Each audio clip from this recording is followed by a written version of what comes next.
Okay, I'll call to order the Sparks City Council meeting of 4/23/2018 with a roll call, please. Mayor Martini, absent. Council members Abbott, Here. Lawson. Here. Smith, Here. Bybee. Here. Dare. Here. Acting City Attorney Iding. Here. City Manager Driscoll. Here. We have a quorum, thank you. Okay, thank you.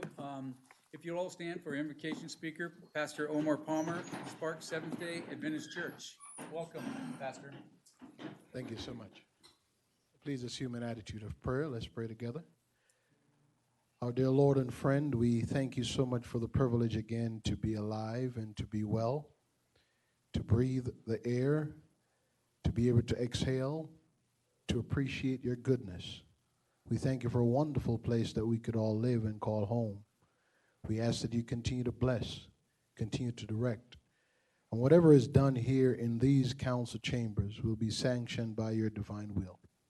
We pray your hand upon the city, on the residents, on all those who will come by, who will stop by, who will drive by. May they find peace and serenity in this our home. Bless our nation. Continue to do all you can, Lord, to allow us to grow in favor with you and to love each other every step of the way.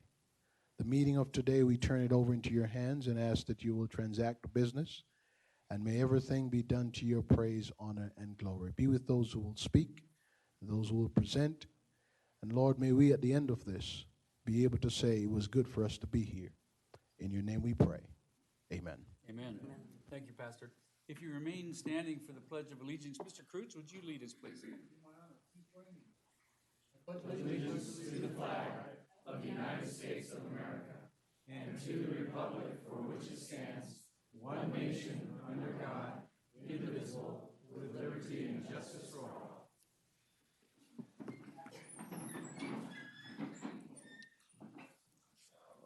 Okay, I'm going to open up the public comment period. Anybody in the audience wishing to speak, please fill out a card and get them over to the city clerk. First speaker today is anonymous. Come on down. Welcome. And you know you have 3 minutes.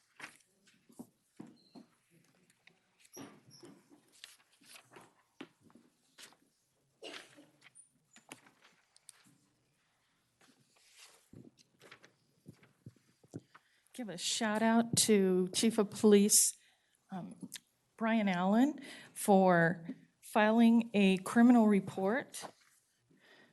The state is investigating Chuck Weller. Chuck Weller is the Family Division Court judge. He met with chief judge of the district courts, and they conspired to keep the words hidden that came out of a public meeting. Those words by Chuck Weller. He specifically said to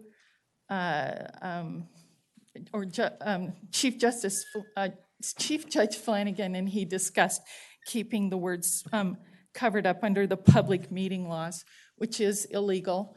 They both conspired under NRS 199.480 to keep those words concealed. This is Chuck Weller. He is the most expensive public official to the state of Nevada. He used up more resources from state of Nevada taxpayers in the Charla and Darren Mack murder. And Charla Mack, this is the website where you can find Charla Mack arguing a month before she was murdered that she needed a protection order. And you can see Chuck Weller smiling, the same smile that he has here as he had on the website while he listened to her. Because the crimes are occurring in Reno courthouses, the first law enforcement officer who has jurisdiction and authority is the Reno Chief of Police, Soto. He's chosen not to do anything. That then takes it to Chief Allen, Washoe County Sheriff Allen, and he's chosen to do nothing. So the next branch is the Department of Public Safety. And again, the case is being brought by the state of Nevada against Chuck Weller, but that agency only handles civil actions. And so Brian Sandoval has a Department of Public Safety. They've chosen to do nothing about it. And this particular picture is Governor Sandoval on February 26th of this year when he was in a room of governors addressing Donald Trump. And these were the words that Governor Sandoval spoke. Governor Sandoval's chief of staff is Mike Wilden, who was sued for survivors of domestic violence who were court-ordered back to domestically violent environments. And Mike Wilden and his wife, standing next to him is Cindy, they both work for the state of Nevada. And so there's no chance that we can get them prosecuted. Thank you for your time. Thank you.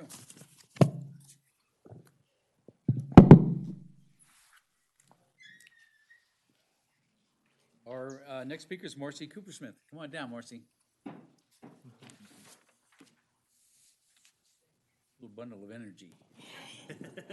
Hi, good afternoon, City Council members. My name is Marcy Coopersmith. I live in Sparks. I'm a senior volunteer, senior advocate, and I'm here today to talk to you about Older Americans Month, which happens every year in the month of May. It's a nationwide recognition of older Americans, and Washoe County does a ton of events. Every day we have different events, and the kickoff is Tuesday, May 1. It's a info fair, and I'd like to invite all of you to attend if you're able to. It's from 9 a.m. to 11 a.m. at the 9th Street Senior Center. There'll be about 46 vendors there, like the who's who in the senior industry will be there. They have 23 vendor tables. Each vendor gets a half a table. And tons of seniors walk around, and it's a great opportunity for you to interact with seniors, for seniors to meet with you. It's really from 9 to 1, but 9 to 11 a.m. is the crunch because there's a special lunch at 11:30 and everything stops at lunch. So 9 to 11 is really when to come. And I'm really happy to say I gave you a printed version of the brochure. They're in the process of printing them now, but I wanted you guys to have them ahead of time because you got busy schedules, so you can look through there and see what events you hopefully can attend. And for a little quick cheat sheet, the yellow copy, I'm happy to say, are all the Sparks events that we're having this year.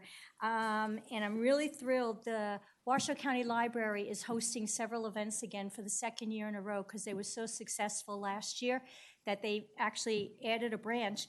And on May 8th, we have George Graham, the Sparks Housing Specialist. He will be giving a presentation at the Sparks Library. And then later that evening, May 8th, at Spanish Springs Library is RTC, Senior Transportation Issues. So maybe Councilmember Smith can pop by at 5:30 as your RTC chair, but I don't want to put you on the spot. And then, I can tell. and then I'm just highlighting the Sparks ones. I'm very selfish. I want our Sparks ones promoted. I'm proud of them. May 12th, thanks to Councilmember Abbott, the Sparks Heritage Museum, if he wants, he can elaborate on that a little bit further, is doing a 1-hour walking tour, and I think they're going to have free every Tuesday, or is that every Tuesday in the month of May will be free for seniors to attend the Sparks Heritage Museum. And then May 15th, we have some of our council members. Councilmember Bybee and Councilmember Abbott will be at the Sparks Senior Center. That will be at 11:30 for a meet and greet. Come talk to them. And then finally, May 16th at the Sparks Senior Center at 10:30 in the morning, we have a fire safety prevention discussion, and we're going to have James Recob, who is the Sparks Fire Inspector. So I'm hoping seniors in Sparks get out there. I'm going to personally try and deliver as many of the brochures as I can to some of the assisted living residents out here in Sparks, the Cascades of the Sierra, Morningstar, because they have transportation to get them there. We're going to leave a bunch at the Sparks Senior Center. And I also wanted to say Julie Dool is so great. She met with me, and she's going to help do some of the promoting for us. So I really want to thank Julie. So, thank you all. Thank you. Okay, next up is Shirley Birchwinger. Come on down, Shirley.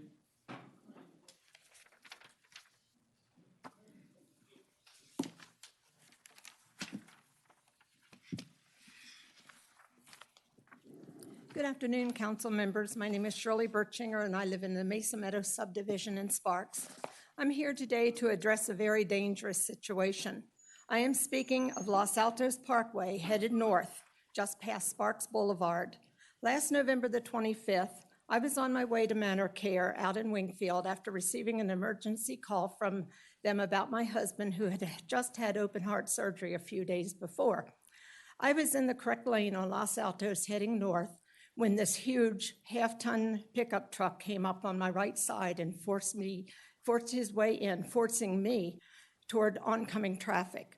I first noticed him when I saw him come by my passenger side window, and he made no effort to stop and missed my car by perhaps 3 inches. I was so petrified that he was either going to hit me or that I would be hit in a head-on collision by oncoming vehicles. Then I had to slam on my brakes to keep from being hit and prayed that cars behind me did not rear end my car. This should never be allowed to happen. The lane he was in is not a through lane. However, this particular area is marked incorrectly with just a large arrow pointing left. There was no sign indicating that that lane should merge. I called a council member and explained what had happened and was assured that it would be turned over to John Martini to see what could be done to correct this situation. So far, nothing has been done. And now my husband, who attends Holy Cross Church on Vista each week, has witnessed several incidents and several vehicles doing the same thing.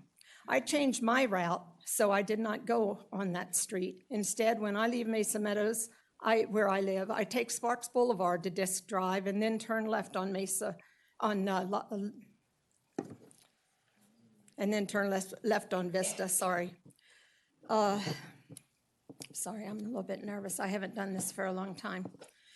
But I have a solution because Los Altos is a dangerous street. It amazed me that it would take an 83-year-old woman to come up with something that should be as clear as a nose on your face. The solution is the arrow should be pointed to the right, not the left. And a sign, right turn only, should be on the corner of Los Altos to accommodate the bank and the people who live in the subdivision on the right. Poles should be installed at the end of the right turn lane to prevent cars from trying to force their way into traffic. Ladies and gentlemen, this solution is as simple as that. Now, why couldn't an engineer figure this out? I sincerely hope that this is remedied before someone is either killed or severely injured there. Thank you for your time, and I hope something can be done about this. Thank you. Thanks, Shirley. Mr. Driscoll, could you have John or, okay. Somebody will get in touch with you, Shirley. Thank you, Ron. Okay, Janet Phillips, come on down, Janet.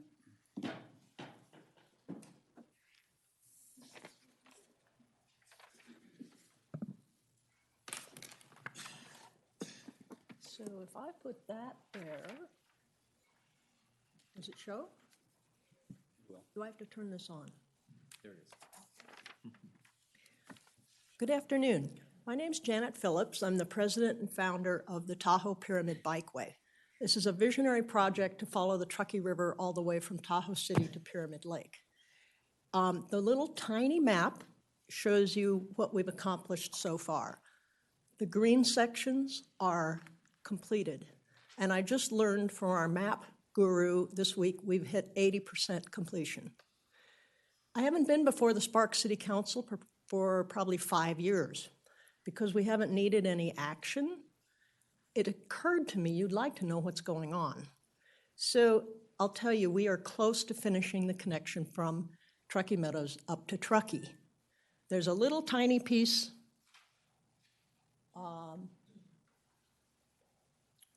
right by Floreston that's missing, 2 miles long. We're on track to build that this summer. So then we'll have connectivity all the way from here to Tahoe. So far, so good. You never know what surprises come up in construction, but we think we'll have this done by Interbike, which is in September. And I just wanted to update you. We're 80%, and this summer we hope to finish between here and Truckee. And that was really the purpose of my being here, so you'd have some current information about where things stand with the Tahoe Pyramid Bikeway.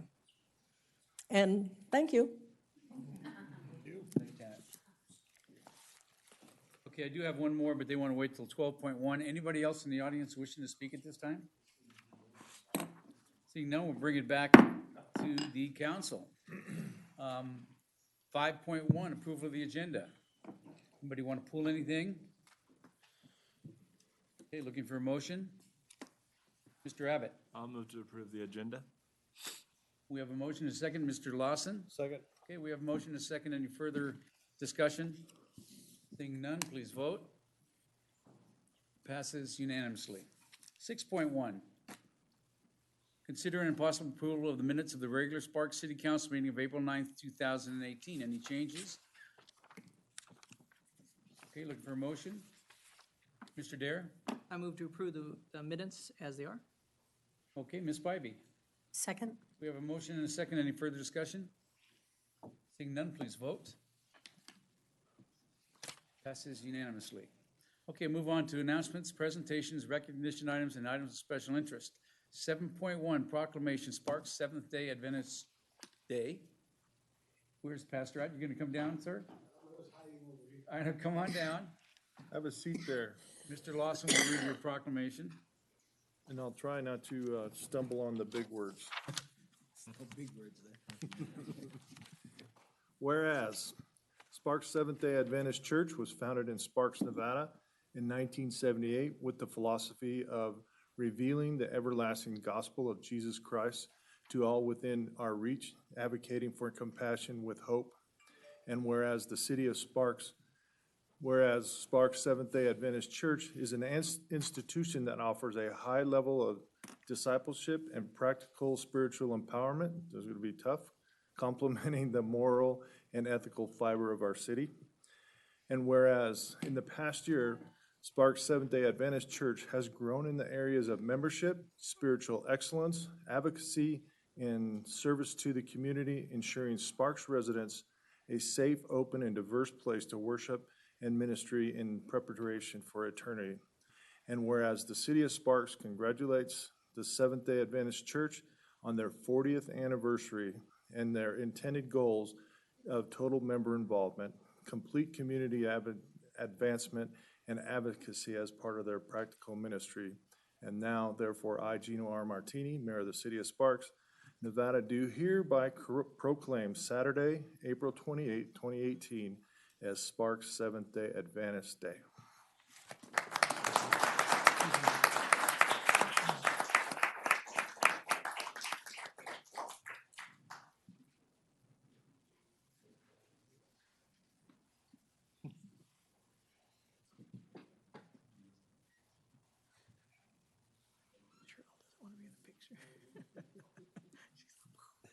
Say a few words for us, Pastor. It's hard to say a few, but I will say.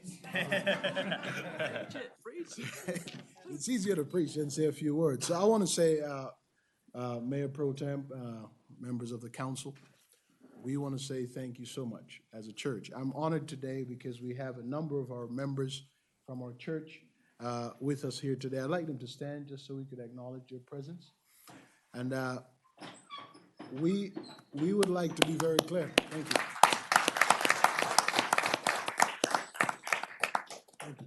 Thank you. We want to be very clear that we carry the name of the city, and we carry it with pride. And we try to do everything that we can to make sure that every single day we do our very best to advance the cause of the city and the cause of Christ. So I want to thank you as a city, as council members, for all that you've done over the years to help us advance to where we are today. So on behalf of the Sparks Seventh-day Adventist Church, thank you so much. And we look forward to working with you even more in the future. And Pastor, thanks for always showing up here and giving us a great invocation. We appreciate it. My pleasure. Thank you so much. All right.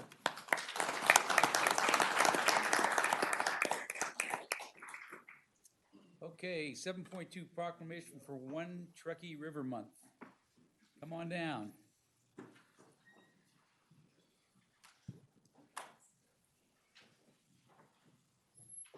Welcome. How are you? Good, how are you? Good, good.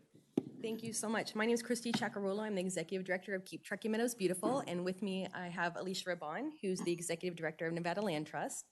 And in that corner, we also have Elise Trawick, who's an AmeriCorps, full-time AmeriCorps Vista volunteer with the One Truckee River Initiative, and Patricia Tierney, who's a full-time AmeriCorps Vista with the One Truckee River Initiative, and Lindsay Panton, who's with Keep Truckee Meadows Beautiful, and Linda Nelson, who's with Nevada Land Trust.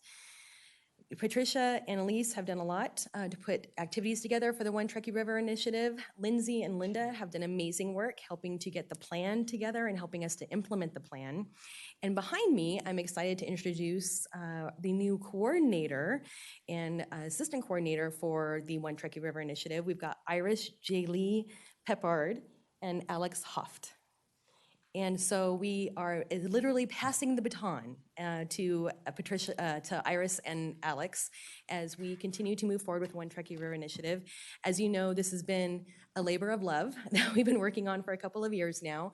We have Phase 1 management plan that's been unanimously approved by all 3 local jurisdictions. I just don't ever get tired of saying that.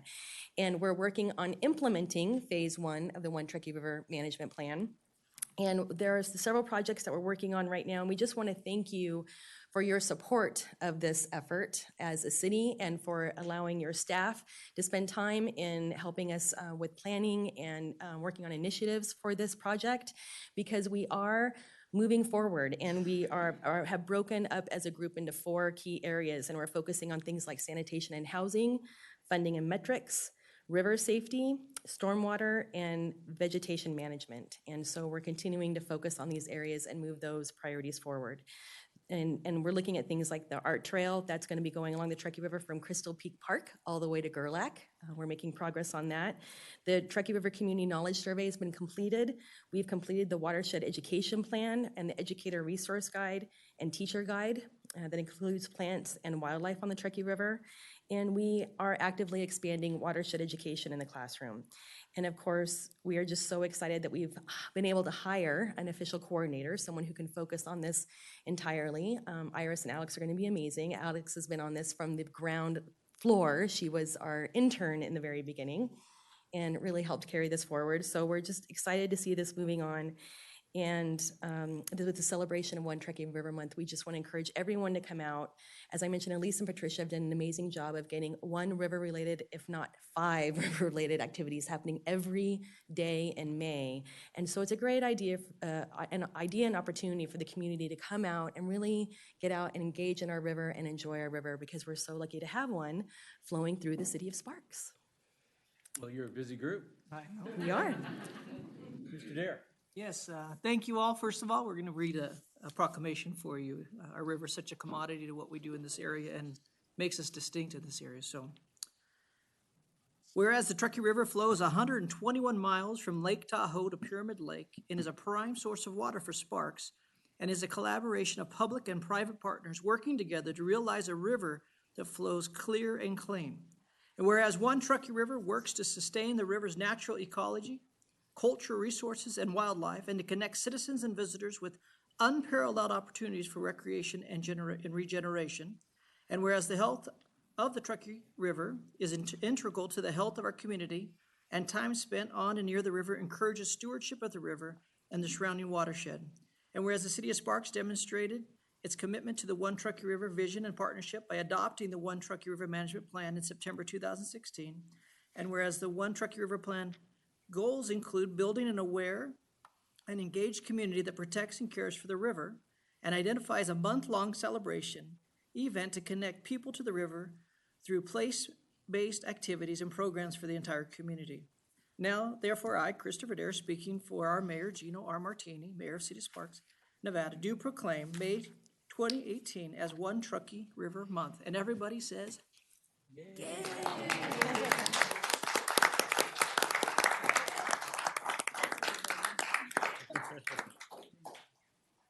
I would just like to take this opportunity to recognize Renown for helping to fund this effort. If without Renown support, this would not be happening. So thank you, Renown. And if you all come over here with a picture with Mr. Dare.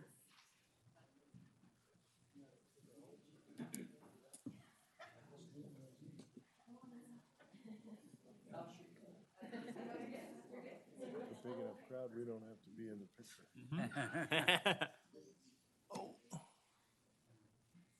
Just making sure I'm not the. Yeah, I don't want a photo bomb. Thank you. You're welcome. You make sure I what?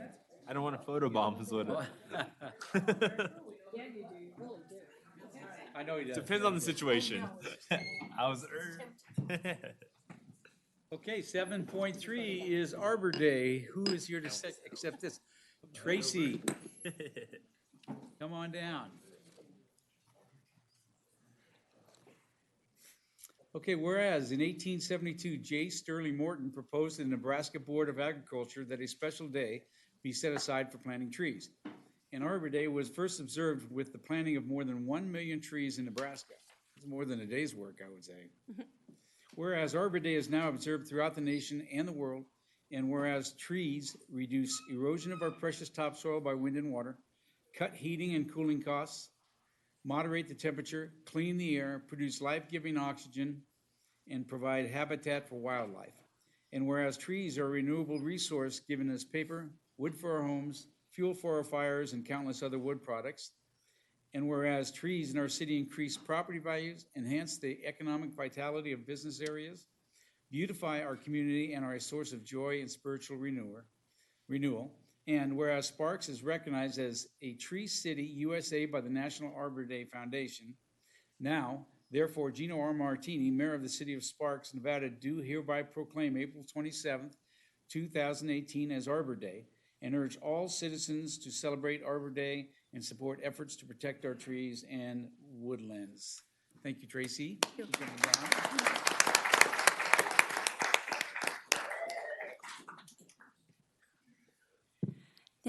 Thank you, Mayor Botem and council members. Tracy Dominguez, Parks and Recreation Director.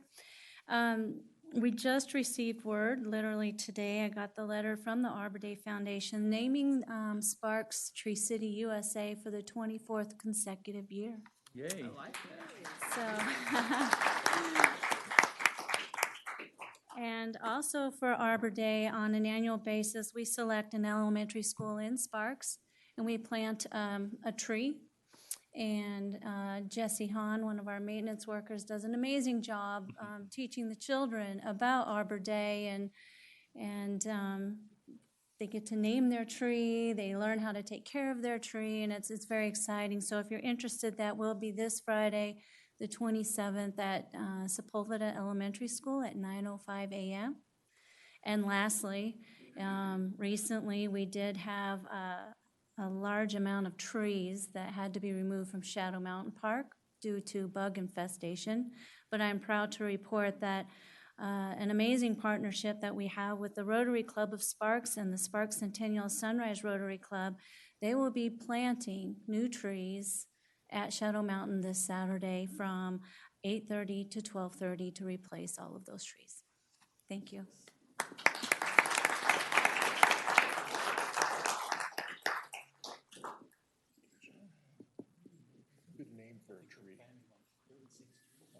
Donald? Not gonna get this one very well. I'm trying. What do you name a tree? Herb. You already got a couple of those. A double meaning. You name a tree Sprout. Sprout. There you go. Does the tree make noise if it falls in the woods? Oh, yeah. Okay, 7.4, proclamation for Architecture Week. Who is here to receive this word? Come on down, sir.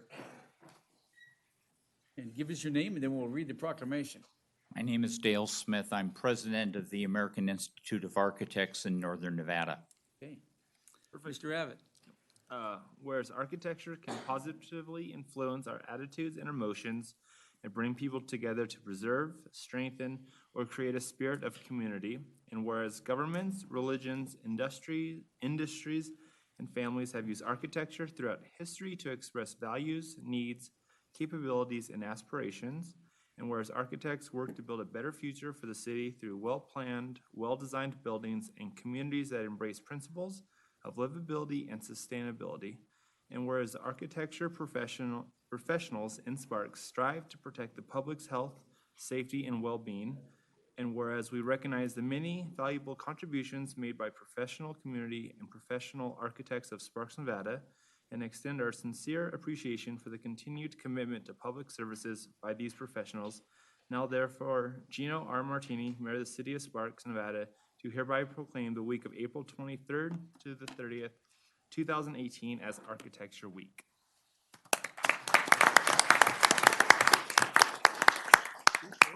Second, Dale. Mayor Pro Tem, City Council, and citizens of Sparks, thank you very much on behalf of the American Institute of Architects for recognizing the value and contributions that architects make to the built environment. Thank you. Thank you.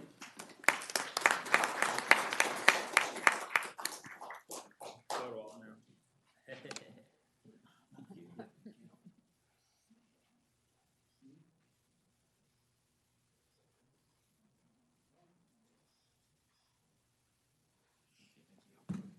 Thank you, sir.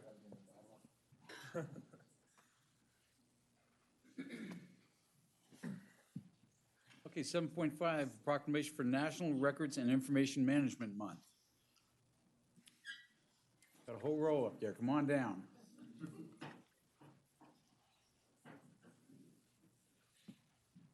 Know you from somewhere. That face. Probably your picture's up in the hallway every day. Team. Give us your names. Julie Torres, Records Coordinator for City of Sparks. Sheila Licious-Sill, Record Police Service Manager. Okay. Who's doing it? I am. Ms. Bybee. I am. And I have a proclamation for all of you today. Whereas good record keeping and information management is an important part of business and required by law, and whereas the city clerk is the named custodian of records per the city charter and is responsible for policies to manage and keep safe the records of the city, and whereas records employees manage systems to store, retrieve, retain, and destroy records in accordance with policies, and whereas employees in various city departments work to comply with records management policies, now therefore I, on behalf of the Mayor, Gino R. Martini, Mayor of the City of Sparks, do hereby proclaim April 2018 as National Records and Information Management Month, and join with the City Council in acknowledging and thanking the dedicated employees who handle our city records. Thank you.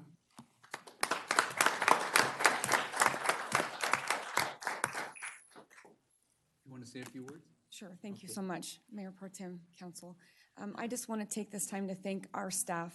We have the best records team you could ever imagine. We couldn't do our job without them. And I also want to acknowledge the departments for giving us such great support throughout this last year with all the changes we've made in our record keeping.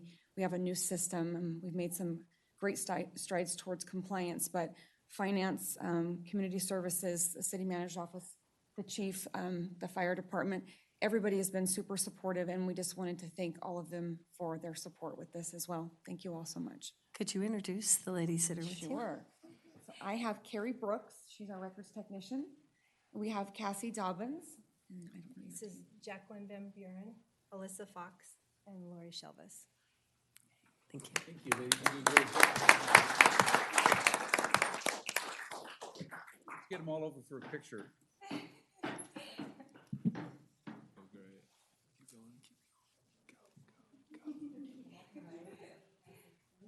A little close to you, Ed.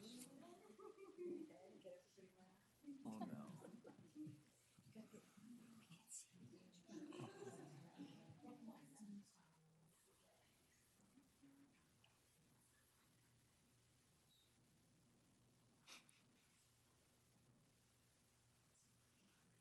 Now you Thank can you. exhale.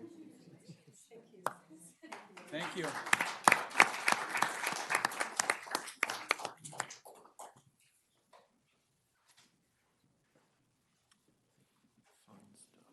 Okay, 7.6 is the presentation, awards from the Nevada Water Environment Association, Amy and Aaron, or Michael. Well, thank you. Mr. Mayor Pro Tem, members of the council, Michael Drinkwater, Treatment Plant Manager. I'm here just to introduce.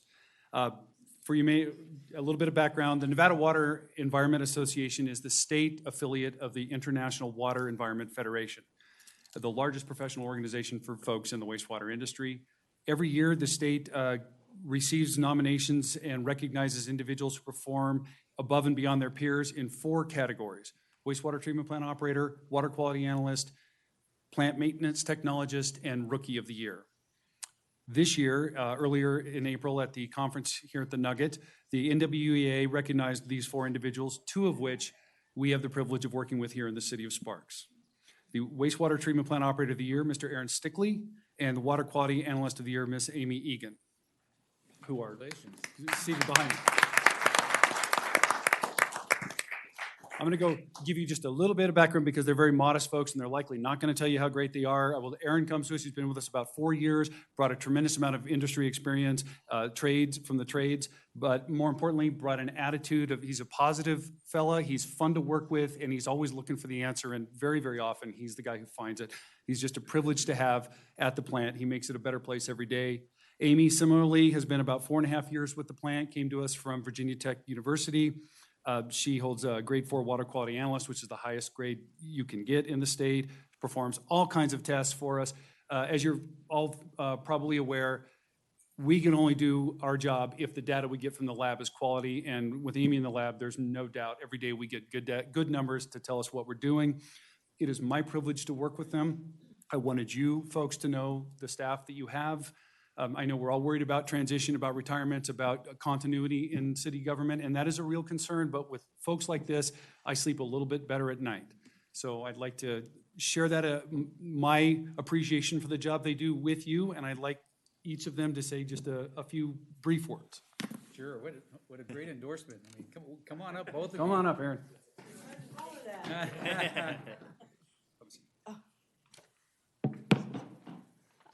I just want to say thank you to everyone, Premier Pro Tem, council people. I work at a great facility. We have great people. My boss, Bill Lutch, nominated me for this, and thankfully I got it. And Michael, it's great to work for. And like you said, we really have a great team of people that work out there. So it's a huge team effort. So thank you. I just wrote something real quick because I'm really bad at speaking. So just happy to be here and be recognized for my work as an operator. I work amongst a really talented group of operators, lab technicians, maintenance, environmental control officers, and management. I learned so much from all of them and wouldn't be here without all their support. So I really love working out there with the team and just really happy to be part of it. Thank you. Well, thank you both. You know, and several of you in the audience probably don't know, you've been around for a few floods, both of you, right? Mm-hmm. This whole crew will go out to the sewage plant when we know a flood is coming, and they will camp out there because they know they're going to be trapped. So they can do their business and take care of us in those respects. And by the way, we're going to get you a new clean water way here pretty quick, so you won't fall off the edge. Thank you very much. Thank you.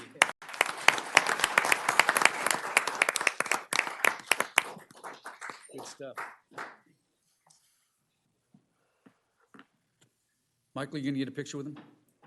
Yeah.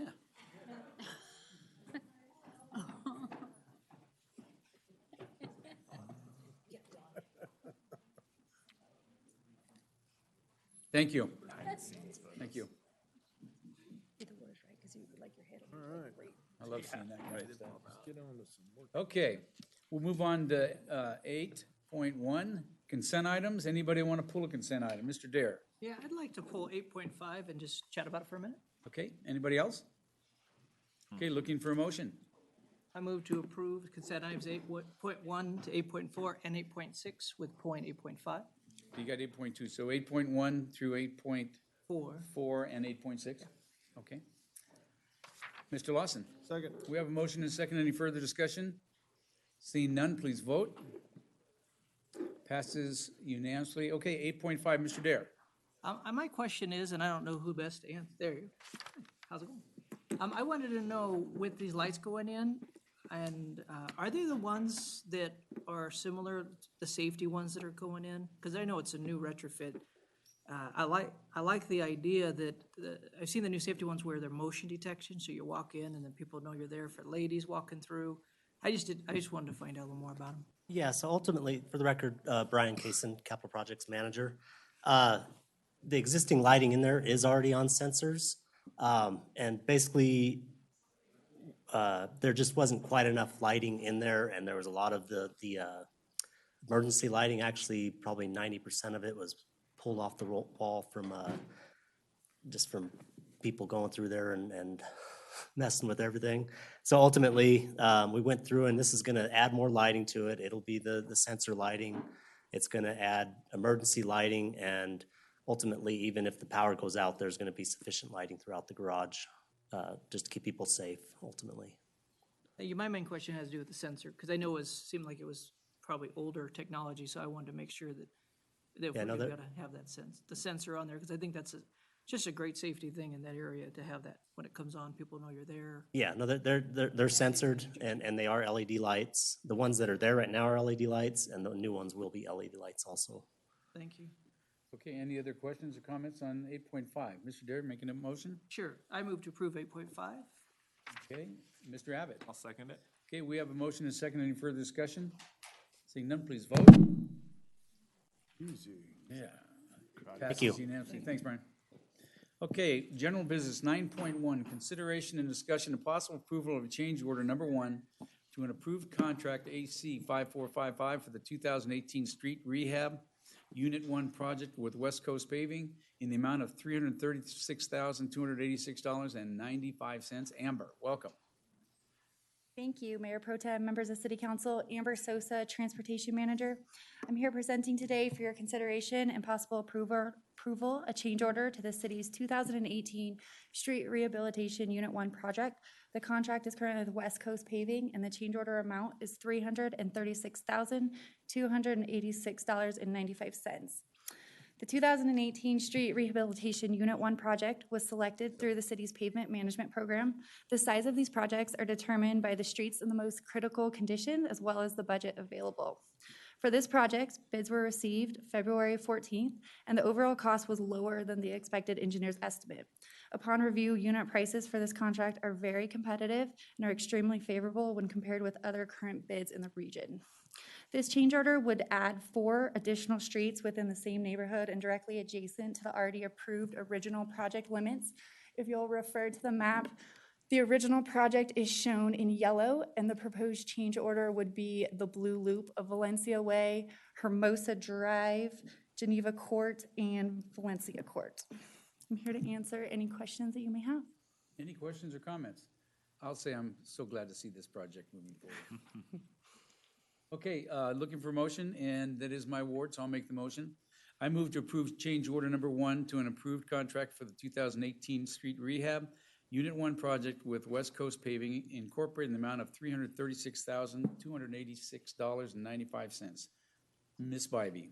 I'll second that. Okay, we have a motion and a second. Is there any further discussion? Seeing none, please vote. Okay, all in favor say aye. Aye. Opposed? Passes unanimously. Thank you. Okay, so now we're going to go back. And are you the next one also, Amber? I am. Okay, 9.2, consideration, discussion, and possible approval of an exclusive franchise agreement, AC 5468, with Neutron Holdings Incorporated, DBA Lime Bike, for a regional dockless bike share program. Amber. Mayor Pro Tem, members of council, Amber Sosa, Transportation Manager. I'm here presenting today for your consideration and possible approval an exclusive franchise agreement with Neutron Holdings, doing business as Lime Bike, for a regional dockless bike share pilot project. In 2015, the Regional Transportation Commission, the RTC, finalized a bike share feasibility study to explore bike share options in the Truckee Meadows. The City of Sparks staff has continually been a participant in the regional approach to learning about bike share. A series of events have gotten us to this point today. August 2017, a community bike share forum showed express support for implementing a bike share system in the Truckee Meadows region.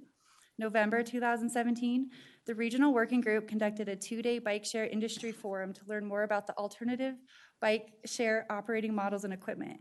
The review panel recommended a dockless bike share pilot program for the Truckee Meadows to test this new operating model for our community. January 2018, Sparks City Council voted to support moving forward on implementing a pilot regional dockless bike share program. March 2018, Sparks City Council approved an interlocal agreement with the City of Reno, Washoe County, the University of Nevada, Reno, and the Reno Sparks Indian Colony to participate in a pilot dockless bike share program. With that interlocal agreement, the City of Reno moved forward soliciting funds from the RTC to hire a bike share consultant with national experience to aid us in building this project. On behalf of all the entities, the City of Reno released an RFQ to solicit for vendors, and from that, Lime Bike was picked as the vendor for this pilot project. Before you today, this franchise agreement lays out the specific terms of the pilot project. All the participating entities in the interlocal work together to create a master franchise agreement document to start modifications from. It was the intention of the team to make each agreement as similar as possible to ensure a smooth project region-wide. This franchise agreement includes, but is not limited to, a term commencing on the effective date and expiring on January 31st, 2019, a potential extension of the pilot project for 1 year from the expiration date, termination of the agreement if necessary, franchise fee, equipment requirements that reflect national and state safety laws for bicycles, electric bikes, and electric scooters, mobile application and technology requirements, parking siting plans and parking requirements should they be needed, annual user survey, data collection and reporting and record keeping, customer service and service complaints and resolution, relocation of bikes and system rebalancing and maintenance, including during emergency events, marketing, outreach, and education, rates that include student and senior discounts, low-income discounts, and bulk purchase for companies that offer bike share memberships for their employees.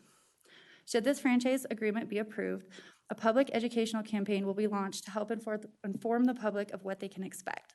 The campaign will promote bike share and how to use it, educate users on bike safety, bicycle etiquette, bicycle parking behavior, and communicate the benefits of bike share to the community. Tentatively, May 13th is the launch date for the Dockless Bike Share pilot program and was chosen to coincide with Bike Week. During phase 1, over the first 30 to 60 days, Lime Bike will deploy an initial fleet of 750 to 1,000 bikes in the entire region. The initial fleet is intended to help Lime Bike determine topographic, geographic, and sociographic conditions to develop future placement and products. One correction to the staff report that you've seen, just due to scheduling with the different agencies and different boards, the City of Reno heard their franchise agreement April 11th and passed it. Washoe County will hear theirs tomorrow. The Reno Sparks Indian Colony will hear theirs on Wednesday, and a date is still to be decided for the university. I'm here to answer any questions you may have. Questions or comments? Mr. Dare? Yeah, question for you. So I'm looking at the franchise fee. So they pay us $10 a bike? They do. So they'll pay us $10 a bike initially with the pilot. That'll be split between the 5 entities. And that's just a one-time pay for the year? Yes, it's an annual fee for the year, yes. We don't make any money on it. We just get to enjoy them being here for the year? Well, you'll make that $2 per bike. So they pay that directly to us. There would potentially be money opportunities later in the form of sponsorships. As of right now, that's not a part of the pilot, but that could potentially be something should we move forward with bike share after this pilot. Okay, thank you. Mr. Abbott? Yeah, I just want to thank you guys on how thorough it all is. It's looks like a great agreement. My one question is, say if there's someone rides their bike and parks it, say in the middle of the street, and then how can we go about reporting that? Is it gonna be like a phone number, email to report that illegally parked bike, or? Yes, Lime Bike will actually provide both. There's a customer service, there's online, web-based, there's multiple ways to report it. The franchise agreement itself builds in constraints on how fast they need to reply to it. If it's a bike in the middle of a road, they have less than an hour to get to it. If it's legally parked, there's different parameters for how serious it is, but they would be the one to report to it. Thank you. Ms. Bybee? I'd like to thank you too. I think it's going to be exciting to see. I've seen those bikes in cities all over the world, and I'm excited to have them here. I think especially in certain areas of Sparks and Reno and the county. It should be a great project. I do have a question on, will Lime Bike actually be overseeing and operating? We're setting the parameters in a franchise agreement, then the actual day-to-day operations of the bikes and of where the bikes are, and then as far as adhering to the franchise agreements, is that going to take, will the committee that you worked on to put this all together, is there a steering group, or I'm worried about like enforcement and how do we enforce what we're agreeing with them? Does that fall upon each entity to do that? It does. So right now, the regional group was was hosted by the RTC. With the private dockless system, they're completely hands-off, so it's fully managed by the entity that owns the franchise. So yes, we would turn complaints into them. If they are not adhering to this, that would fall on us to enforce it. So while the franchise reads that there is absolutely no cost to the city, that's a direct cost, the pilot program, I believe, is intended to figure out exactly what it's gonna take of staff's time and how many of those are we getting, et cetera. So yeah, it's on us to manage it through the pilot. Okay, thank you. Mr. Lawson? Who's paying for the advertising campaign? Lime Bike is. We have no costs in this. Between Lime Bike and then Reno also solicited funds from the RTC to hire Bantam Strategies, who's a national bike share consultant, and part of that is the education and outreach campaign. Thank you. Amber, for me, the exclusive franchise agreement, if we renew it for another year, is it still under the pilot program, or is that we're actually signing a regular contract with them? That one reads it's still underneath the pilot program. Okay. So all of the same conditions would remain unless we renegotiated them. Okay, so what happens if one of the entities, there's 5 of them, didn't like the program and does not want to vote for it? Are they out and we still have a program for the other 4 entities, or?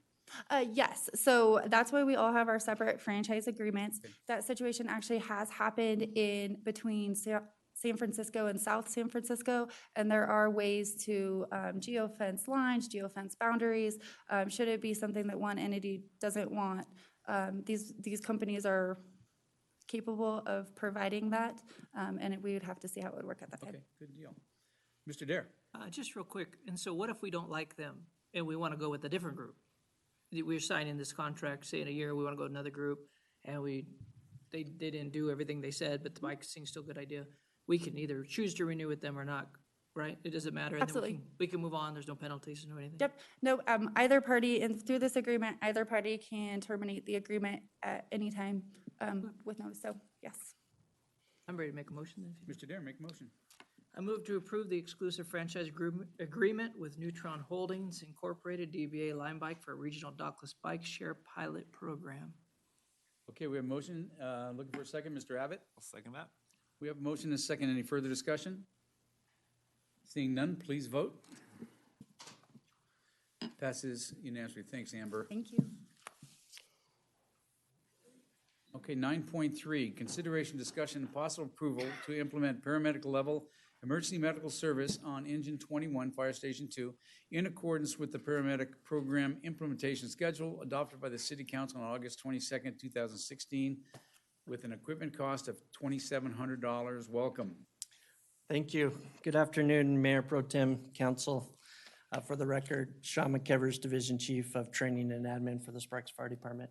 I also have with me our training captain, Ed McDonald, who's in charge of he's our EMS coordinator for the fire department.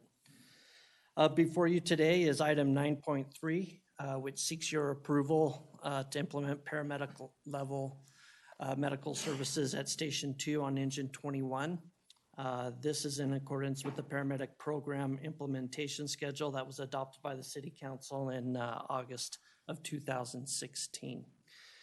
Just a little over a year ago, we implemented the paramedic services at Station 4 and Station 5. As of February of this year, we've had over 2,500 calls that were related to EMS. Of those, 1,600 times Sparks Fire Department personnel provided EMS care. And out of those 340, the paramedic intervention was essential in the care that we rendered to the citizens of Sparks. And that included advanced airway management, cardiac monitoring, or medication administration through that.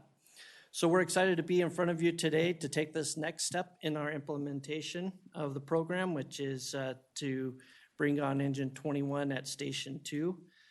This station was the next in the implementation program adopted in August of 2016. Historically, this station is one of our busiest stations in the city, and also is part of the enhanced automatic aid agreement that we have with Truckee Meadows Fire Protection District, which we implemented in February of this year. Of course, to get to this point, We've taken the necessary steps to provide this level of service. On January 8, 2018, the council authorized the purchase of the defibrillators under the AFG grant. March 20th, we did receive those defibrillators and they are ready to be put in service. We currently have 20 paramedics online with the fire department, and we have 2 new hires that are currently in an academy and finishing up this week, which would bring our levels up to 22 paramedics in the Sparks Fire Department to allow us to go ahead and pursue the implementation of Station 2. So with your approval, Engine 21 and Station 2 is accepted to be equipped and staffed with paramedics beginning May 8th, 2018. That concludes my presentation. Captain McDonald and myself will answer any questions. Any questions or comments? Is the $2,700, is that just for medications to go aboard the? It is actually split up. $1,500 is for a tablet that we use for our incident reporting that we can do on scene, and it also speaks with our Zoll cardiac monitors. And then the remaining is for consumable medical supplies. Good stuff. And we have that within our budget this year. Okay. Questions or comments? Looking for a motion? Ms. Bybee. I would, before I make a motion, I should turn on my microphone before I make a motion. I would like to thank you for all the work that you do and the fact that it's exciting to me to see the paramedics come on board with the percentage of calls you get that are medical related. It really just made so much sense, and I'm glad that we were financially able to do that and that we move forward and continue to expand on that, because then I think we're providing essential services to the residents of our community and visitors and people that are here that do need medical, good medical care quickly, and that we're able to help provide that. So excited to see it come to Station 2. With that, I'll make a motion.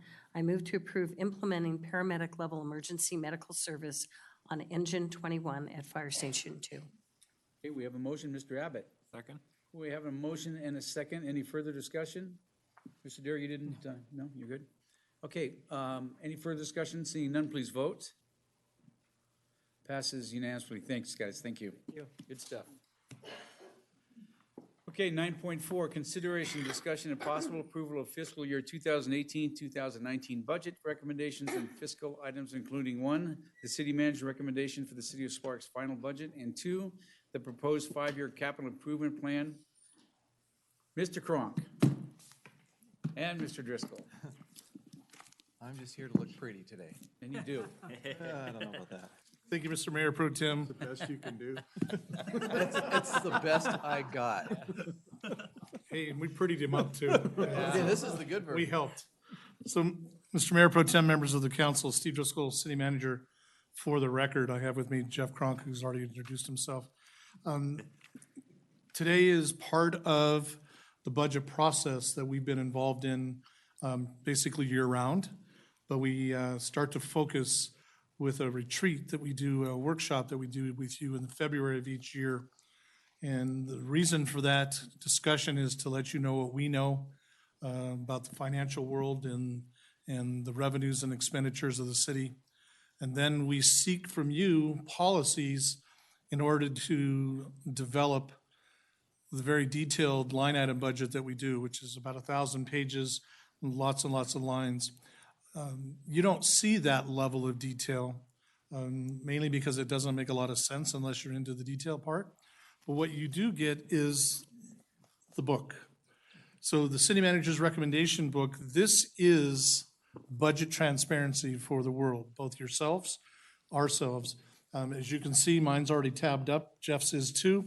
And by the end of the year, this thing's pretty dogged because this is a resource guide that we use from the time that it's published, which is now, until this time next year when a new one's published.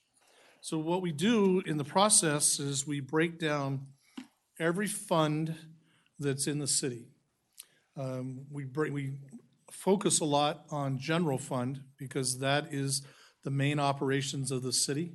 That is where your public safety dollars are spent based on your approvals. And that's where we have an awful lot of contact with the citizens on a regular basis.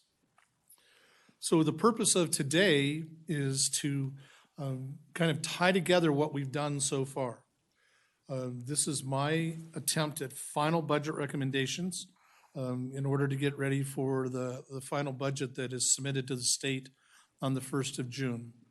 There's one more time that we'll look at this mandatorily by state law, and that'll be the last meeting in May, where it's required to have a public hearing that discusses the tentative budget that was filed on the 15th of April already. And it will take us, in case there's any changes that happen that are required for us to put into the budget. And it's also, it's to be the last chance for you as the approving body, that if there's something that you feel is necessary to be in the next operating cycle, that would be the last chance for us to discuss that.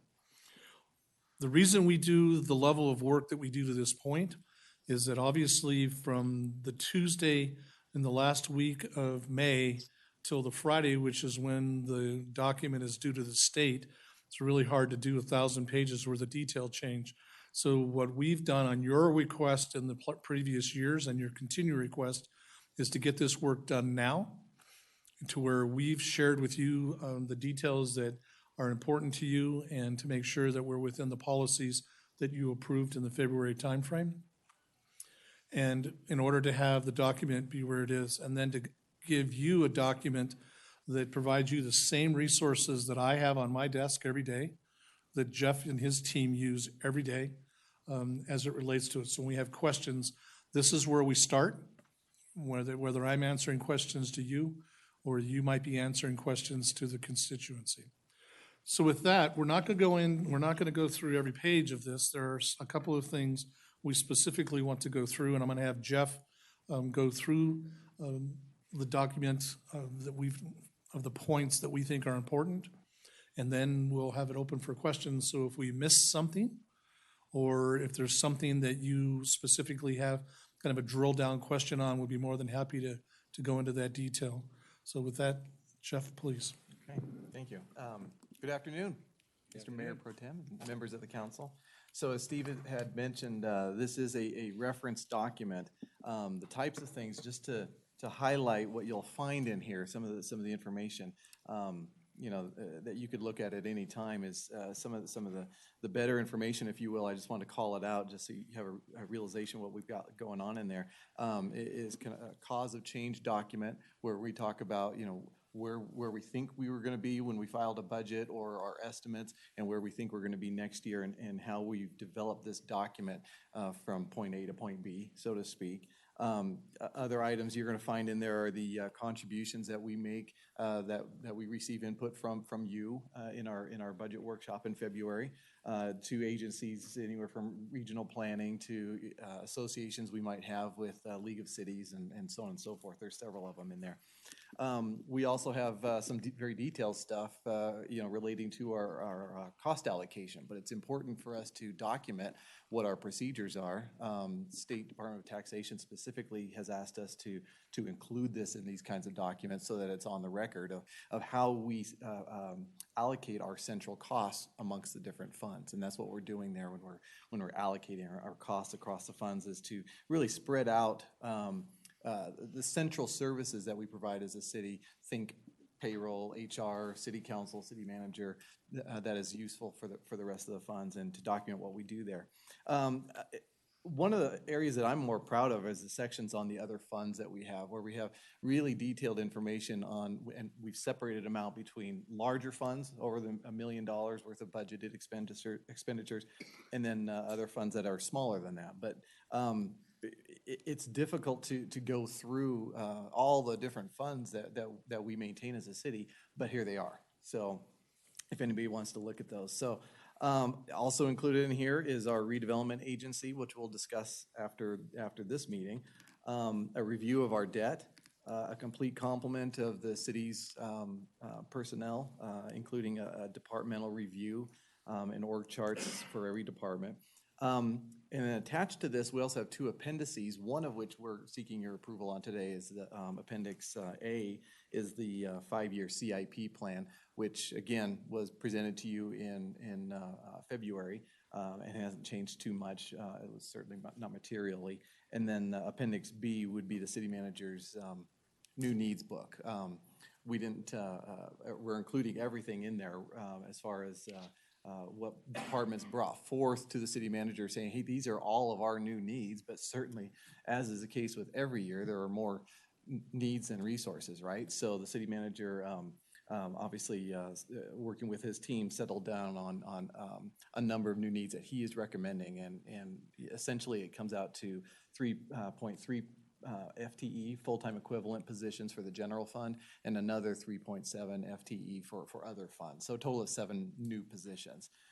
But as you can see in the document, there are many more needs than that. So that's what you can find in the book. So what we're seeking today specifically is your approval to take all this information and build the final budget. As Steve has mentioned, we'll bring it back to you on May 29th, which is a Tuesday, by the way, not our normal Monday, since that's a holiday.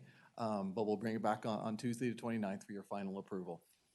So we're seeking approval on the city manager's recommendations, and then the second thing we're seeking is the approval of the 5-year capital improvement plan. So with that, I just want to give you a quick highlight of a little bit of where we settled on, if you will, since we last met in February. So kind of where we are. There's not a lot of changes, honestly, as far as our how we settled on the policies, where we settled on our expectations for revenues and expenditures. But I just wanted to highlight just a couple of them and kind of give an overview of where we were at. So bear with me. And as Steve mentioned, if there's a question, please stop me. But I might be looking down, looking at my notes. So throw something at me. That works too. But quick review of the policies, where we ended up. Policy number 1, the ending fund balance. We're still looking at coming in a little bit north, somewhere about 8.1% for the current fiscal year. And we're filing a budget, recommending to file a budget of 6.4%. If you recall, you gave us direction not to go any lower than 6% on that ending fund balance. So what you see here represents a 6.4% ending fund balance. Policy 2, we have included the $1 million contingency with the corresponding transfer in from the motor vehicle fund to give us the flexibility that we talked about. Policy 3, we spent some time on that, if you recall, at our workshop. That's the one where we're transferring money into the CIP in order to ensure that we're making our investments into facilities and infrastructure and technology needs of the city. That came to $2.8 million total transfer out. That's broken down into $900,000 for IT, hardware and software needs, $500,000 for the Golden Eagle Regional Park, and then another $1.4 million for general CIP needs. So that's the $2.8 million breakdown. In that, council also, you gave us direction to revert the franchise fees structure back to where it was pre-fiscal year, current fiscal year 18. Such that we, if you recall, in fiscal 18, we moved a 1% into the, or from the road fund into our parks project fund to pay for GERP. That's coming back, and we're going to revert that back to the old method, if you will, the allocation. And also, we're designating the marijuana revenue that we're expecting to receive, which is $1.4 million next year. Kind of splitting that up such that $500,000 of it is going to help fund Golden Eagle Regional Park and $900,000 for IT purposes. So that was kind of the longest discussion we had on Policy 3, but that's where we landed per your direction. Policy 4, continue to commit $200,000 to of our business and license revenues to the stabilization fund. Again, just to slowly kind of build that back up since the recession. It's not going to be a lot of money in there, but by the end of the next fiscal year, should be a little bit under $600,000 is what we're expecting. Policy 5, personnel costs, where we landed at just under 75%. So that meets your policy goal of being less than 78%. And then policy 6, which is city manager still wants to recommend a funding mechanism of pay-as-you-go for all our personnel benefit liabilities. So the two that I wanted to address that is needing attention more next year specifically is going to be the workers' compensation liability, specifically that fund where we maintain and account for that liability. I've been talking about it for years. That's been draining cash. We started not very long ago with about $5 million in there, and it's whittled down to under $2 million now. And we're expecting by fiscal 20 that we would be out of resources. So starting in fiscal 19 has been our plan for several years now. We needed to start putting money back into that fund and increasing our contributions to mitigate that cash burn. So we're expecting to do that in fiscal 19 and then again in fiscal 20. So kind of a heads up of coming attractions, right? Yeah. The other one is our OPEB liability, which we're not changing funding mechanism. That's not a recommendation, but I just want to give you a heads up that that's going to increase dramatically. Again, I've been talking about this. This has been known to us. There's another accounting change that's going to boost that liability we have right now, about $9.1 million on the books. That should shoot it up over $32 million once we book or implement the accounting change this fiscal year. So it won't change any of our funding, it won't change our costs per se, but it will change what we have to book as a liability on our balance sheets. So that's policy 6, and that's all of our policies there. Very briefly, though, just for the general fund specifically, as Steve had mentioned, that's the one we concentrate on mostly, and rightfully so, just because it's our main operating fund. Our revenues, we've got as much data as we can now from the State Department of Taxation, so we're ready to move forward with recommendations. Property taxes, looks like they're going to increase about 5.2% in fiscal 19. And our property tax caps landed, or will land, at 3% for owner-occupied residential property, and then 4.2% for all other properties. So that's derived from a statewide formula. C-tax and fair share, we're expecting that to increase 5.3%. So again, continued growth from that economy, portion of the economy. License permits, relatively flat, only up about 1.4%. Part of that is the marijuana funds. Again, we just don't have enough data at this point. We're only working on 2 quarters worth of receipts to this point. So we're projecting a flat revenue stream from the marijuana for next fiscal year.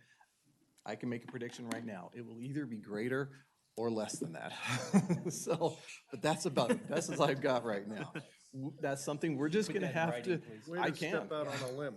You can bank on that. He clearly feels strong either way. Either way. It's something we're just going to have to manage.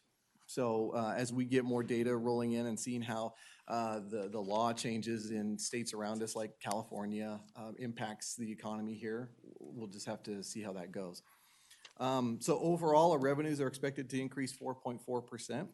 Jumping down to our expenses, we're expecting a total increase of about 6.4%. Some of the highlights, if you will, I mentioned the 3.3 new FTE that the city manager is recommending for our new needs.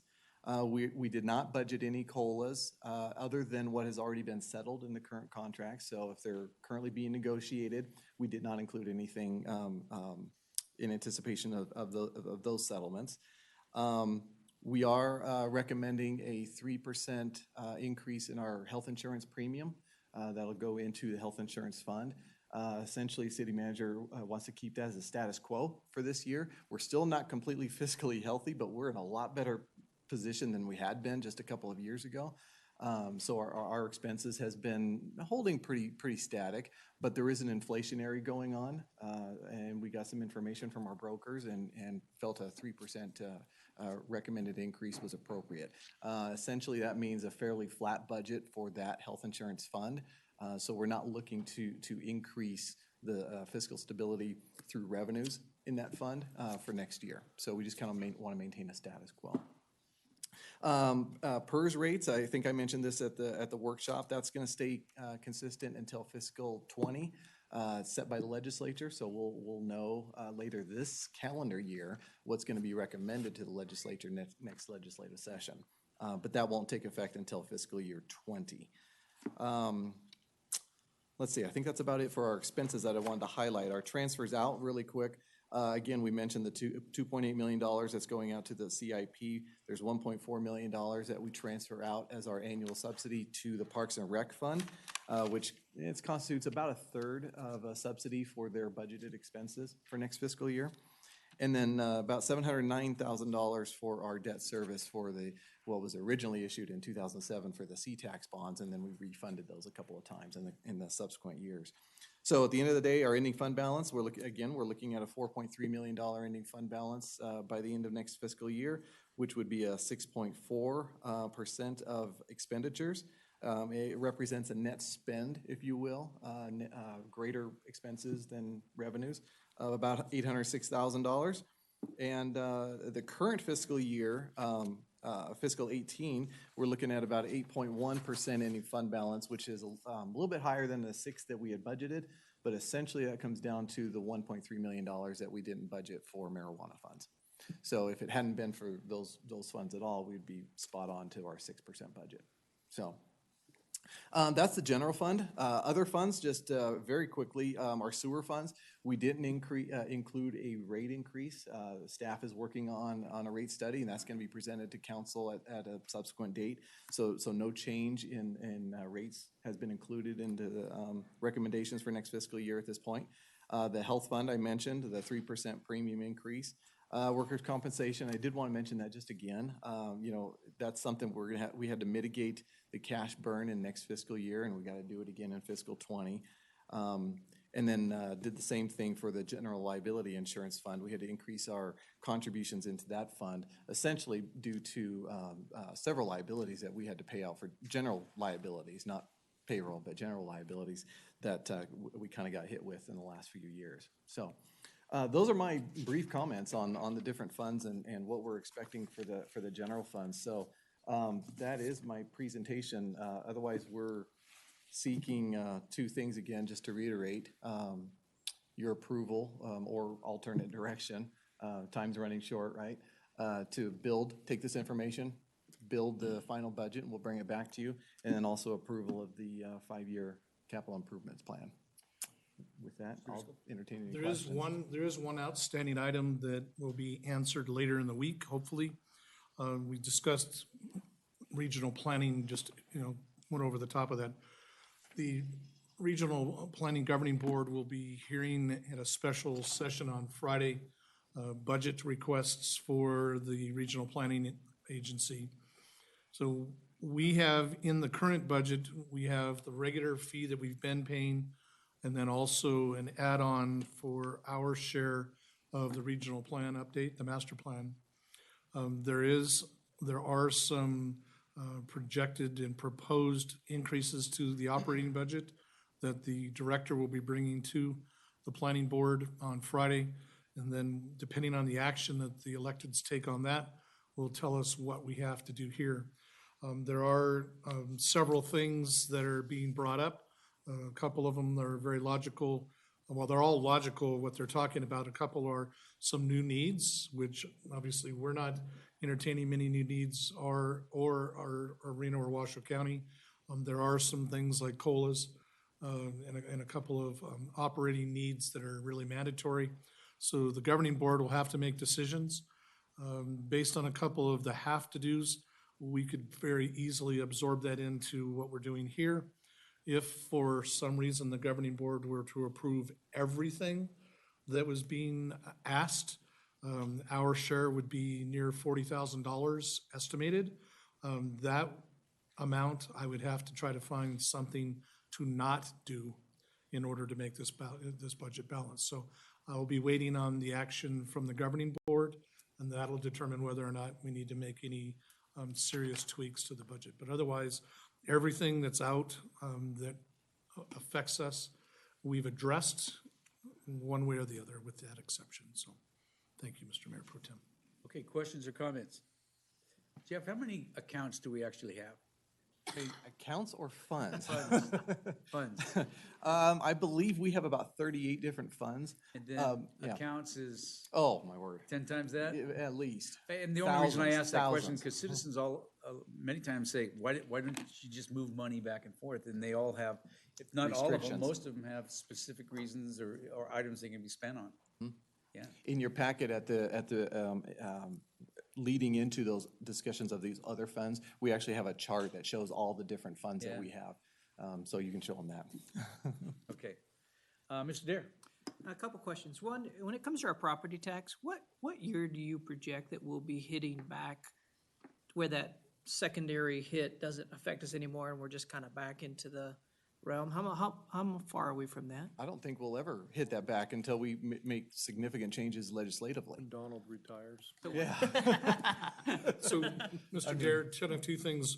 Part of what you're discussing is the property tax cap did not have a basement. Yeah. And so in 2008, 9, 10, we lost about 50% of our assessed value. And at a 3% maximum for residential, it takes 50% divided by 3 number of years to come back. One thing that Jeff shared with you is we're about 4.2% for non-residential component, owner-occupied residential. It's at 4.2. It's been a long time since the business side of that tax cap has not been exactly equal with the residential side. So the second part of your question is, when will we be getting the maximum out of tax cap? This year, we're getting maximum out of private residences. We're still only half of what's available for commercial properties.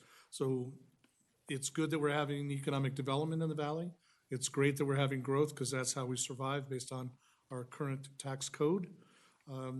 But business is still not as healthy as it could be. And the reality is, since tax cap was enacted by legislature in 2005, business has never paid 8%.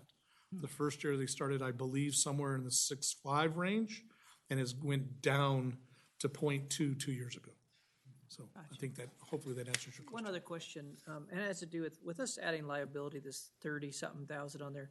Do we have a credit rating that affects, if we add this is going to affect our credit rating where we're going to get hit in a whole nother section and with that whole portion? Probably not. Again, everybody is going to have this, and when I say everybody, every local government is going to have to put this on their books, and credit rating agencies take that into consideration. We saw something similar when the PERS liability had to come on our books, and to the tune of $87 million. But they realized that's actually something that's out of our control, and this is an accounting function, not something that we can just set aside for a rainy day and pay down and try to get rid of and improve your credit score. And the latest credit score that we had was when we issued our river flood bonds, which were backed by the full faith and credit of the city, and that came out to a AA minus, and I was thrilled with that. So all those liabilities that are coming onto the books have not hurt that to date. Now, could that change in the future? Certainly, but right now, it's looking okay. Yeah, because that would hurt us badly if that shifts. Okay, thank you. And one clarifying comment again, 6.3% ending fund balance is what, 800,000, a million? 4.3 million is 4.3 million. is what our general fund ending fund balance is going to be. Explain how long of operating cash that is. It's not long. Yeah, 8.3, which is our official fiscal policy, is just 1 month. Right. So it's less than 1 month. So call it 3 weeks. So that's just kind of eye-opening then. Yeah. Okay, any other comments, questions? Looking for a motion. We have 2 motions. We'll take one at a time. Anybody wanting to make a motion? I'll make a motion. Recommended motion number 1, I move to approve the proposed 5-year capital improvements plan for fiscal year 2018-19 through fiscal year 2022-2023. Mr. Abbott. Second. Okay, we have a motion and a second. Is there any further discussion? Seeing none, please vote. Passes unanimously. Okay, motion number 2, Mr. Abbott. I'll make that motion. That's fine. I move to approve the city manager's final budget recommendations for fiscal year 2018 to 2019. And Ms. Bybee. I'll second that. Okay, we have a motion and a second. Any further discussion? Mr. Lawson? Yes, for the Regional Planning Governing Board, if we come back, that amendment for the $40,000, we're gonna have to find that someplace if that's what is decided at Regional Planning Governing Board. Yes, sir. I mean, you give me in this budget, in your final budget, you give me some room when we fill all the positions, we don't assume turnover. So that's where I would start. If I got to the 40, I've already had some conversations with our members on regional planning that says that I can cover it. It's uncomfortable. It will take away from something else the council may want to do or I may need to do operationally during the year. So preferably, we'll do the things that are recommended that really need to be done on behalf of the employees, and that on some of the new needs that the governing board will be very insightful on it and make sure that they do what they think they need to, and not the whole bit if we could. But it'll be up to the electeds of the whole board to decide what they want to do. Okay, we have a motion and a second. Any further discussion? Seeing none, please vote. That passes unanimously. Thanks, Jeff. Thank you very much. Okay, move on. There are no public hearing items or planning and zoning hearings, so we'll move on to 12.1. I'll open up the public comment period. Anybody wishing to speak, please fill out a card. First speaker up is Bill Wagner. Come on down, Bill.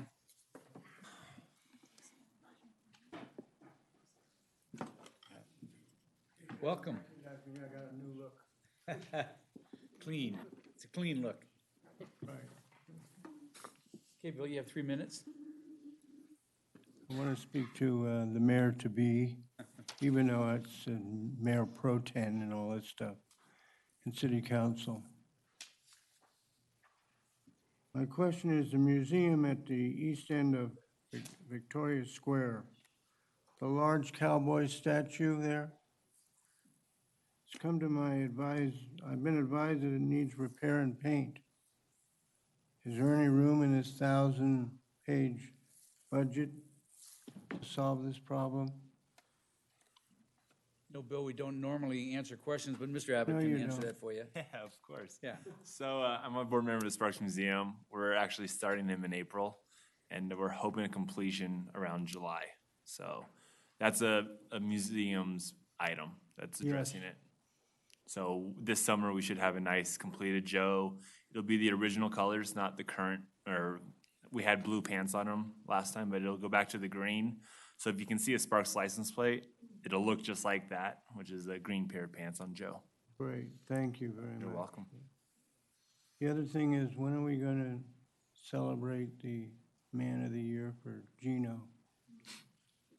Is that ever going to happen? Yeah, he definitely is the man of the year. Yeah, he is. Yeah. We're going to be able to do that one of these days, you think? Hopefully so. Yes, sir. We certainly miss him. Good, thank you. Bill. Okay, next speaker is Ricky Elkins. Come on down, Ricky.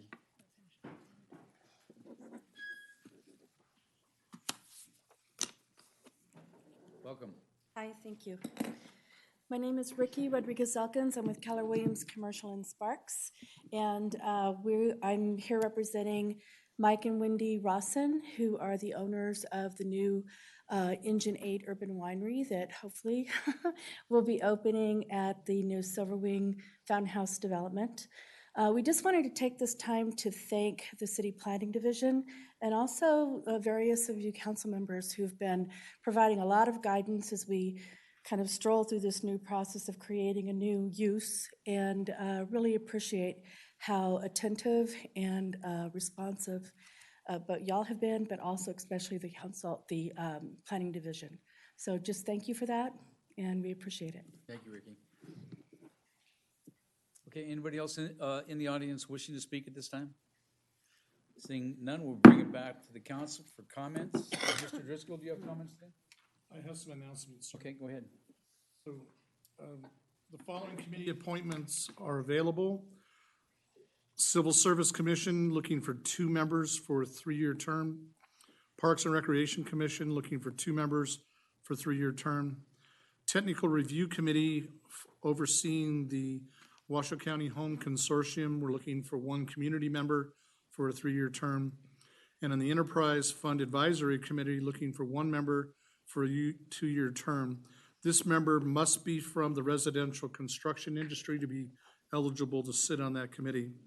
So persons interested in serving on this committee should complete a community service application available from the city clerk's office.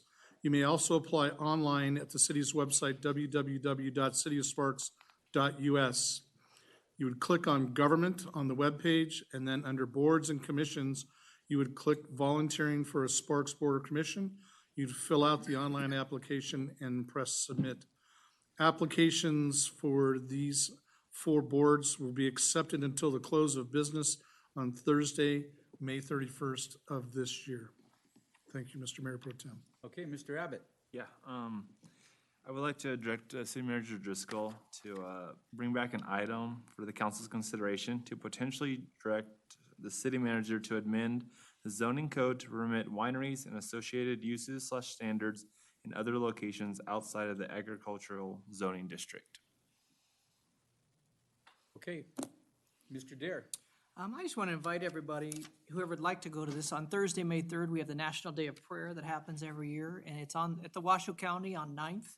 And it's something that we'll be down there. We have a proclamation that we didn't get to read here, but we have one from us, from our mayor, kind of, we'll be presenting it there. But everyone's invited. It's at 12 o'clock, and you just have about an hour. They're pretty strict at 1 hour, so you were invited. Where's it? Huh? Where? That's at the Washoe County on 9th and Wells, right in the outdoor area, Right by the chambers. in the chambers. Okay, any other comments? Okay, without objection, we are adjourned. I'd like to call to order the Sparks Redevelopment Agency meeting with a roll call. Chairperson Bybee, Here. agency members Abbott, Here. Lawson, Here. Smith, Here. Martini, absent, Dare, Here. agency attorney Eiding, Here. and Chief Administrative Officer Driscoll. Here. We have a quorum, thank you. Thank you, Madam Clerk. Item number 3, public comment. Do I have any public comment? Seeing none, we'll close public comment. Item number 4, 4.1, approval of the agenda. Do I have a motion to approve? Move to approve. Mr. Dare? I move to approve. Do I have a second? Mr. Abbott? Second. I have a motion and a second. Any discussion? Please vote. Passes unanimously. Item 5.1, consideration, discussion, and possible approval of the minutes of the Sparks Redevelopment Agency meeting of March 26, 2018. Do I have any corrections or additions to those minutes or a motion to approve? Move to approve. Motion approved by Agency Member Smith. Do I have a second? Second. Agency Member Abbott. I have a motion and a second. Any discussion? Please vote. Passes unanimously. Item 6.1, business items. Report of claims and bills approved for payment and possible appropriation transfers for the period of March 8th, 2018 through April 4th, 2018. Do I have a motion to approve? Agency Member Smith? Move to approve. And a motion, second, Agency Member Dare? Second. I have a motion and a second. Any discussion? Please vote. Passes unanimously. Item number 6.2, consideration, discussion, and possible approval of the Chief Administrative Officer's final budget recommendations for the City of Sparks Redevelopment Agency, Areas 1 and 2 for fiscal year 2018-2019. Mr. Cronk and Mr. Driscoll. Thank you, Madam Chair. Steve Driscoll for the record. City Manager Jeff Cronk with me. This again is time and place for discussion of the city manager's recommendations to develop the final budget. We went over quite a bit of the details that are related and also consistent with what we've done here. Again, this is driven by discussions that we've had with the council prior, and I'm doing the detail work. So with that, I'll turn it over to Jeff. Okay, good afternoon again. Jeff Cronk, Financial Services Director for the record. So not a lot to cover nearly as in-depth as we have with the city we had just did, but the process is the same. Whereas we're going to requesting from you approval of the city manager's recommendations. We're going to build the budget, bring it back on the same day after the public hearing on the tentative budget for the redevelopment agency on May 29th. We're going to seek final approval based on your direction today. Based on direction we've received up to this point, the budget is fairly straightforward for both redevelopment areas 1 and 2. One is that our overall revenues are increasing only slightly. There's not a lot of growth going on, as you can imagine, in area 1, but it's only increasing by about 1%. Redevelopment 2 is seeing a little bit better increase next year at about 6.6%. Oddly enough, the revenues for both 1 and 2 are pretty close to each other. $2.9 million for redevelopment area 1 and $3.1 million total revenues for area 2. The expenses, the only thing that we had planned for on a capital perspective is the downtown garage area that had been included in the current year fiscal 18 CIP. So nothing in area 1 and no new capital projects have been planned for 19 for either area 1 or 2. So with that, that would leave basically just the debt service as the largest expenditures that we're expecting. And in redevelopment 1, that's $2.6 million. So essentially, the revenues that are being generated in redevelopment 1 of $2.9 million covers the $2.6 million in debt service for 1. So that's going to leave us with an ending fund balance in area 1, unrestricted ending fund balance of about $906,000 is what we're putting in the budget. And then redevelopment 2, again, the only large expense that we have in there is the debt service. That's the tune of $1.5 million, and that's for the 2 tax increment financings that we put together for the Legends project. So that's still outstanding. So that'll have an ending fund, an unrestricted ending fund balance of about $3.4 million for area 2. So that's the nuts and bolts of both areas 1 and 2. And with that, I'll entertain any questions. Agency Member Lawson? Weren't we getting ready to pay off one of those? We did. That actually happened last year. You're talking about the debt? Yeah. Yes. Yeah, we paid that off last year, and that in redevelopment area 2, that took about $1.1 million of debt service off the books. So don't we have 1.5 now left in 1? Yes. And we have 2-point-something million in there? No. So in area 1, we have $2.6 million of debt service. Area 2, we're left with $1.5 million in debt service after the one debt service that we paid off last year. So when is that due to be paid off? We pay those semi-annually. When is it due to be? Oh, I'm sorry. When does it mature? It's a 20-year note. So the debt in redevelopment 2 will mature in 2027, I believe, 2026. And then redevelopment 1 will mature when it terminates in 2023. Thank you. Jeff, I did have a question, clarification. The streetscape and improvements that are going on in Area 1 down in Victorian Square, that's separate CIP budget that's not under the redevelopment agency, is that right? Because obviously we're spending money down there, city funds its room tax funding for the streetscape project. Correct, yeah. The downtown area actually has 2 funding sources, if you will. I mean, because as you had mentioned, the room tax fund encompasses the same area, the downtown area. So yes, those are city funds though. So those are the budget we just approved. They don't fall under this budget. Correct. So there is work being done. So really the Yes. garage is the only, so the garage is the only thing that we have going on in. As far as redevelopment agency. Is redevelopment agency funding. Correct. Okay. Do I have any other questions? Okay. Looking for a motion? Member Abbott. I move to approve the Chief Administrative Officer's final budget recommendations for the City of Sparks redevelopment agency areas 1 and 2 for fiscal year 2018 to 2019. And a second, Agency Member Dare. I second it. Any discussion? Please vote. Passes unanimously. Thank you. Thank you, gentlemen. Okay. We are item 7.1, comments from the public. Do I have any comments from the public? Seeing none, we'll close comments from the public. 7.2, comments from the agency and chief administrative chair. Mr. Driscoll, none? Anyone else? Okay, seeing none, we're at item 8, adjournment. Meeting is adjourned.